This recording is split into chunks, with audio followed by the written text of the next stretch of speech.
ons maak 'n Christmas crack. Moenie vir my vra wat is 'n Christmas crack nie, because I don't know. Come now, let's go to the ingredients.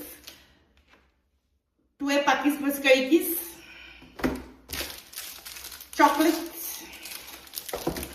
'n bietjie suiker, is 'n 250 ml suiker. En vanille gaan ek 125 gram butter afsny. Topping smarties en nee, ek dink ek gaan 'n Christmas drama is. Die beskuitjies moet gepak word. Ek weet ook nie of dit die regte beskuitjies nie. 'n sekere soet, die 'n sekere soetigheidjie. So nou gaan ons 'n toffee maak, né? Is dit 'n toffee? 'n caramel. 'n karamel wat oor die biscuits gaan, né? So ek vat nou 125 grams of You circle hier so met die botter. Nou I wanted to add cream, maar die cream het nie gekream. Die bokke, o die skape, o die melk, die beeste die kom melk gee. So now, die tysel is klaar. We're gonna throw it over here. Ons po.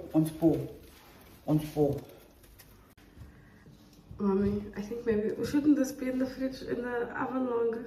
Ek weet nie. Dit is 10 pas al, dit gaan nie aan op aan.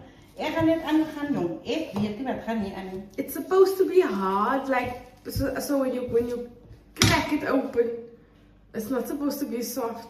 Chocolate is nog gemeld. Ons gooi dit nog oor. Nou maak ons 'n Christmas crack. Ons gooi nou vir hundreds and thousands oor.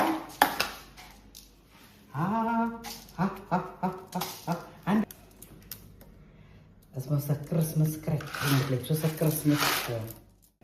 Hi, die ding is nou in die fridge uit. En dis ja, jy moet in die fridge na verkoel het. Dit sit nou vas, nou kykie. Okay, there we go. Okay. Are you okay? Is it good? Very nice. Nice. Ja.